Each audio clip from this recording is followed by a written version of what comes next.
Hi friends, and welcome back to the Lifestyle with Am So Fab channel. Now if you are new here, we would love to have you. Please look around and think about hitting that subscribe button. Also turn on those notification bells. I am trying my best to get better with uploading videos on the same day, but I promise to have content videos at least once a week for you. I am a busy mom, full-time, wife, all of that good stuff, employee, so I can get a little busy sometime and don't have time to record. But I have really been loving this YouTube journey so far, and I would love to have you be on this journey with me. So please think about subscribing to my channel. So in today's video, we are going to be decorating a Christmas tree.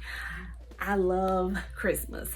I typically for Christmas put up 4 Christmas trees. This year, since I was a little busy, I only did 2. So when a friend of mine asked me to help her with her Christmas tree this year, I was super excited because then I was getting a chance to work with some colors that I don't have in my own space.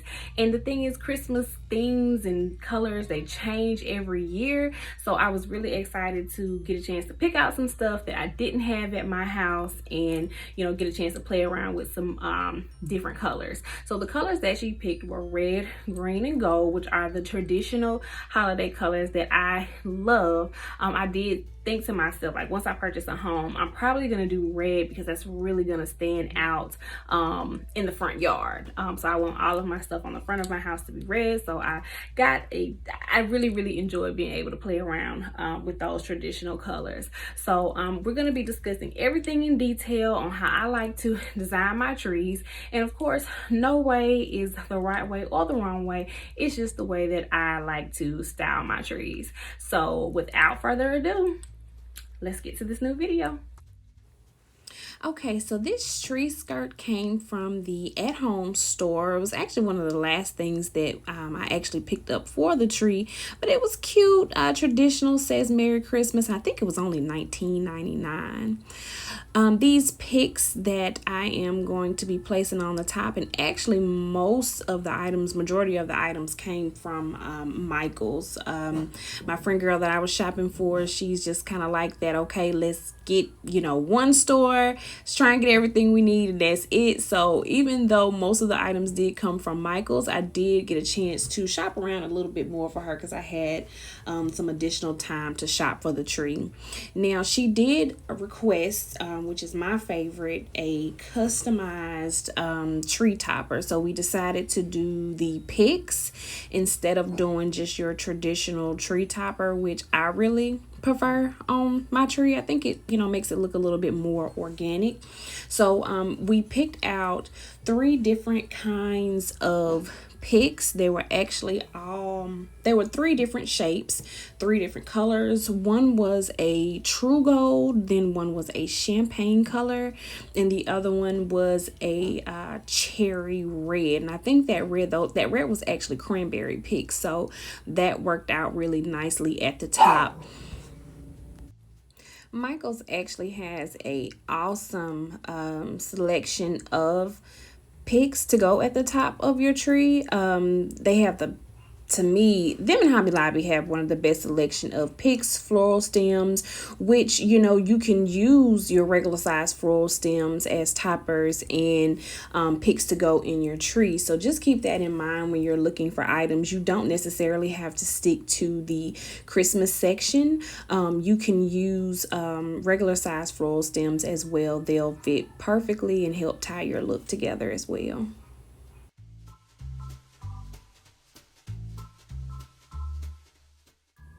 So here you're going to see me take picks out, place them back, resection, twist a little. One thing about decorating a Christmas tree, you have to have patience if you want to get that designer look. A lot of it is seeing what works, stepping back, trying this, maybe trying that, moving a little here, moving a little there until you get the perfect placement and the look that you want. This is definitely not something that you can rush through and do quickly, and it definitely takes a lot of patience. So I think, in my opinion, your tree topper and your ribbon is probably the most time consuming part of decorating your Christmas tree.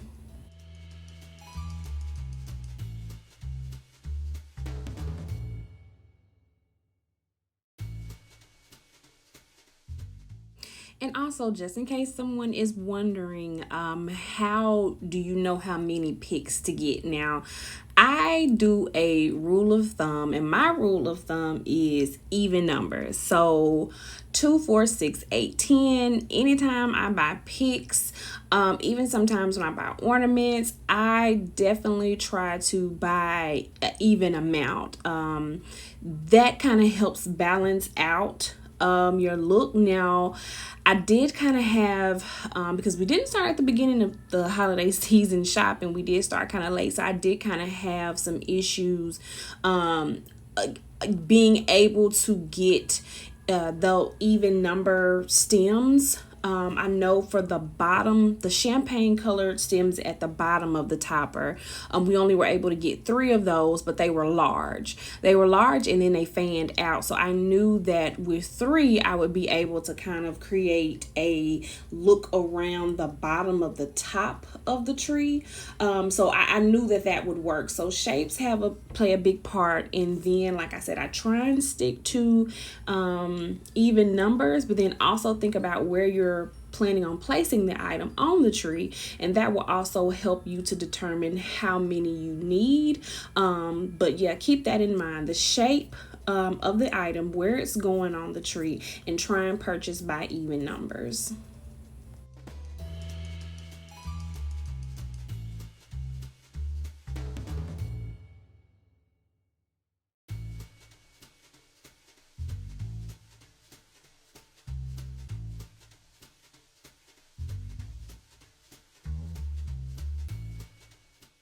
Okay, so here we're going to be adding our mesh and ribbon.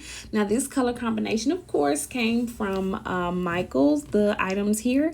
And I pretty much just decided to go straight down on both of the sides of the front of the tree. The tree is not a real oversized shaped tree, and she definitely wanted to highlight the tree being flocked. So I didn't want to overshadow or put too much of the mesh and the ribbon on the tree, because I wanted to be able, for her to enjoy the those wonderful frosted tips that's showing through that flock tree.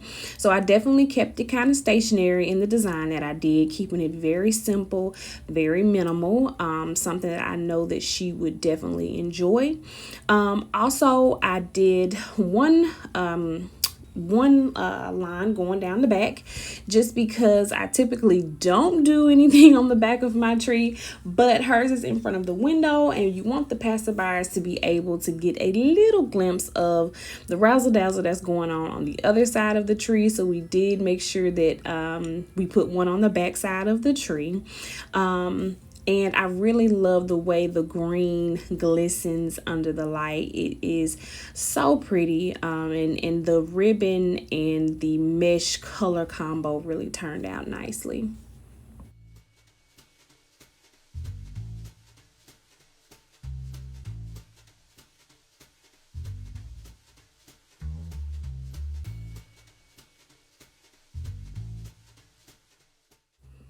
Okay, and here you see me getting ready to again get ready to loop that mesh in. So I take the top of where I'm going to be starting, and I kind of bunch that together, and then I use the same technique that I did on the garland video from a couple weeks ago, and I just make my loop as big as I want, and then I push it into that tree.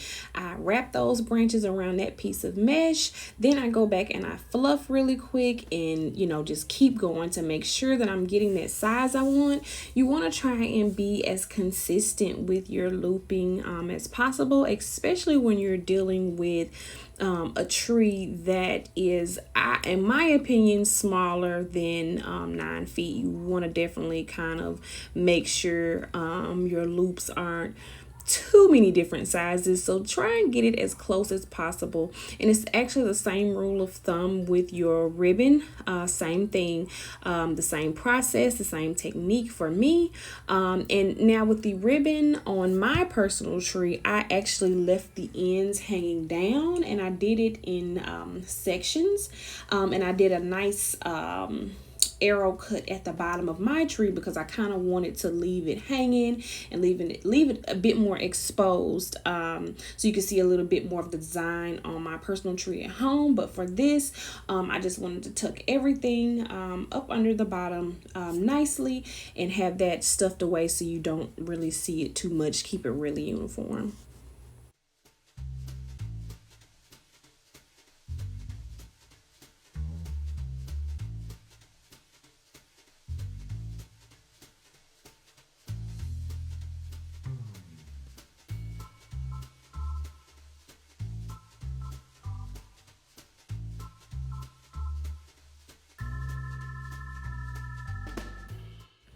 Now, ooh la la, here we go with the green ribbon.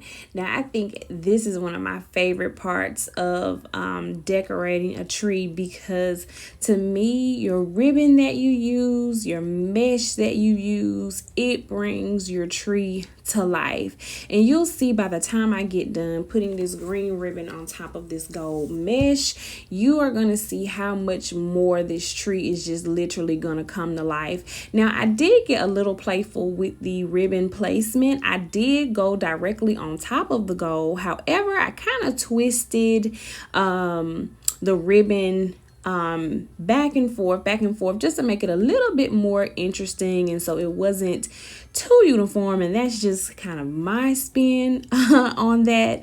I'm pretty sure she would not have minded the uniform of it if I did just go straight down, but I did want to give it a little bit more character, so I did take that ribbon back and forth and kind of twisted it just to give it a little bit more character.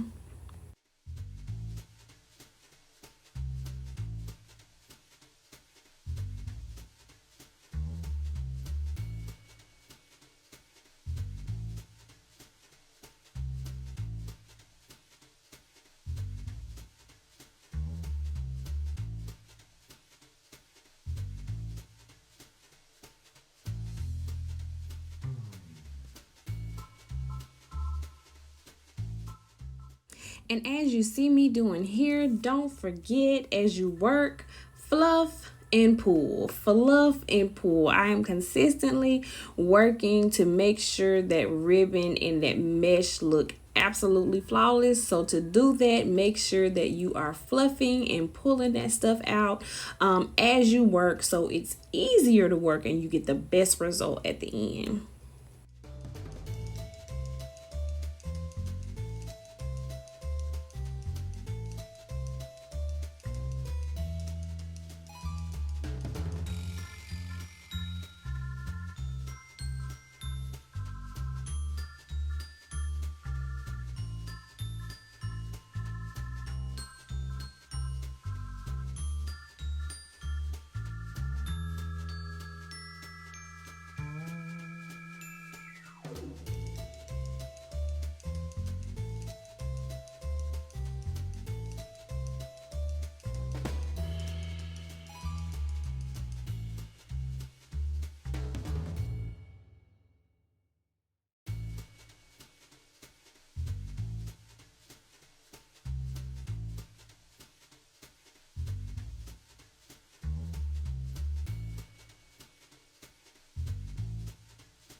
Okay, so here we go with our next set of picks. And if you have not realized by now, you are going to be using a lot of picks. So these are some pretty glittery floral picks that we found. I want to say it was at Michael's, but you have to make sure that before you just go sticking any kind of floral pick into your Christmas tree, I don't care if you get it from Michael's, Hobby Lobby, Walmart, wherever, that you shape your flower. So please take the time and take a moment to shape your flower so that you get the best result once you do place it on the tree. Now these floral picks, I like to use them because they are great fillers.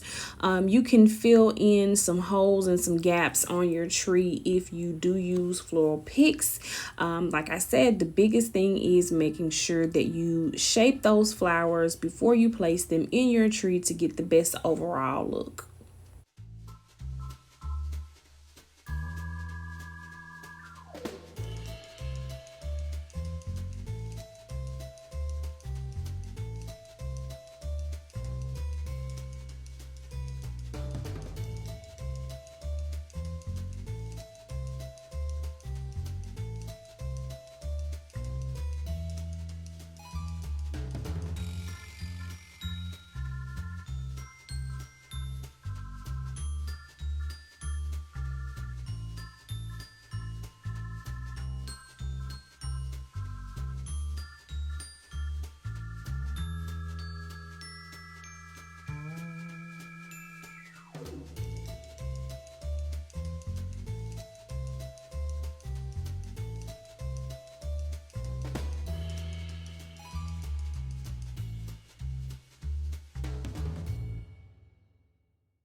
Now, would you looky here? What do we have? More picks.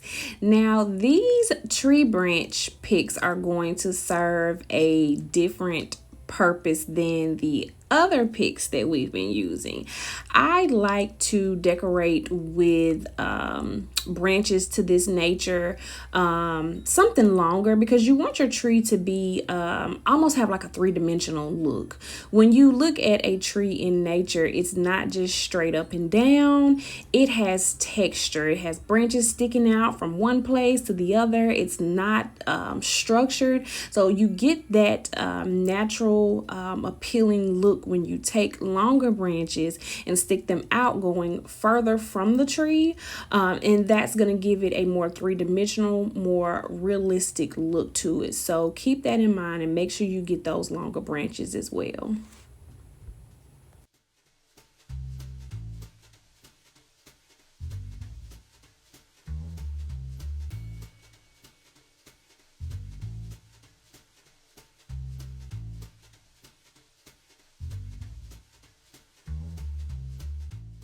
Now, isn't it amazing how in a matter of seconds those longer branches literally have gave the tree a completely different look? It almost does not even look like the same tree. It really brings it to life. I love trees with texture. I love it.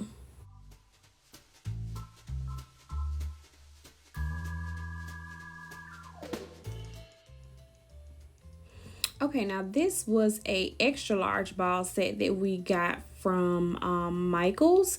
It's important to make sure that when you are are choosing ornaments to go on your tree, you also choose some of a larger size. Those large size balls are going to be something that's going to play a major role in the overall look of your tree.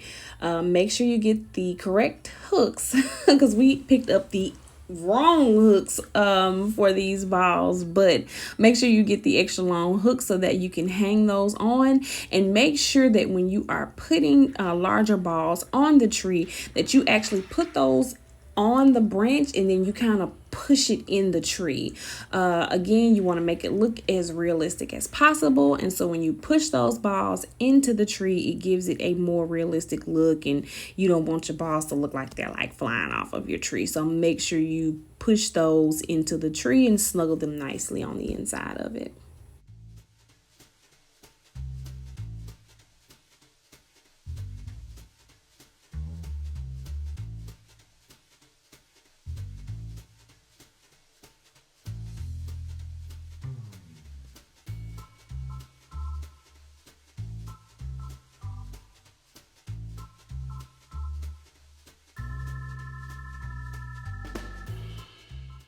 Another tip for ball placement or ornament placing is remember to step back away from your tree and look at your tree as you are placing your balls on the tree.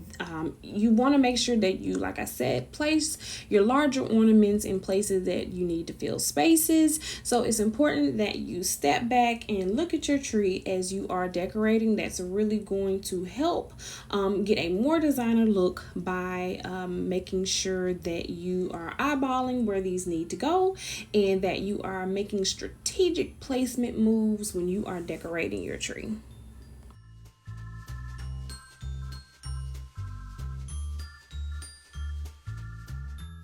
Okay, so now it's time to add on those cute little specialty ornaments. No tree is complete without a couple of specialty ornaments. Now, back in the day, I used to have a tree full of specialty ornaments, but then I realized as I've become more of a tree decorating fanatic that those traditional ball ornaments really help to balance the tree.